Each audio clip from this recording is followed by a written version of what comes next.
আমরা জানি আলো সরল পথে চলে। চলো আজ একটি ম্যাজিক দেখি।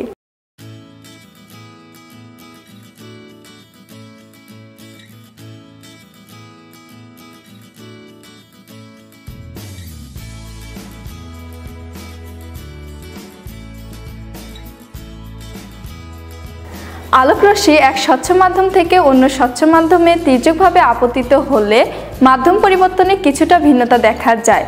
এটি হলো আলোর প্রতিসরণ।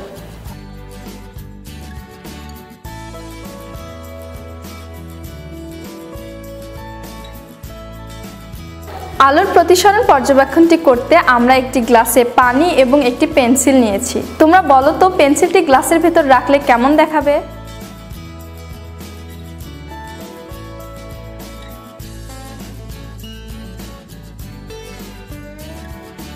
তোমরা একটু ভালোভাবে গ্লাসের পানির মধ্যে পেন্সিলের দিকে লক্ষ্য করো। দেখা যাচ্ছে পানির মধ্যে পেন্সিলটিকে খাটো, মোটা এবং পানির তল বরাবর পেন্সিলটি ভেঙে গেছে বলে মনে হচ্ছে। তোমরা কি বলতে পারবে কেন এমন হচ্ছে? তোমরা নিশ্চয় জানো, কোনো বস্তু থেকে আলো প্রতিফলিত হয়ে আমাদের চোখে পড়লেই কেবল ওই বস্তুটি আমরা দেখতে পাই। পানির ভিতরে পেন্সিলের নিচের অংশ থেকে আলো প্রতিফলিত হয়ে আমাদের চোখে এসে পড়েছে।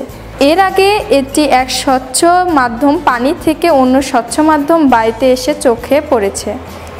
দুইটি ভিন্ন মাধ্যমে আলো যদি একই সরল রেখায় চলতো তাহলে পেন্সিলটিকে নিশ্চয়ই সোজা দেখা যেত, কিন্তু এখানে পেন্সিলটি একটু খাটো, মোটা এবং পানির তল বরাবর পেন্সিলটি ভেঙে গেছে বলে মনে হয়।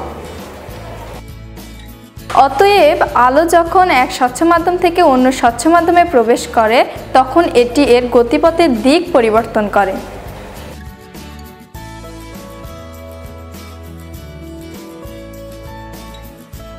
তবে লক্ষ্য করবে, লম্বভাবে আলো এক মাধ্যম থেকে অন্য স্বচ্ছ মাধ্যমে যাওয়ার সময় এর গতিপথের কোনো দিক পরিবর্তন হয় না।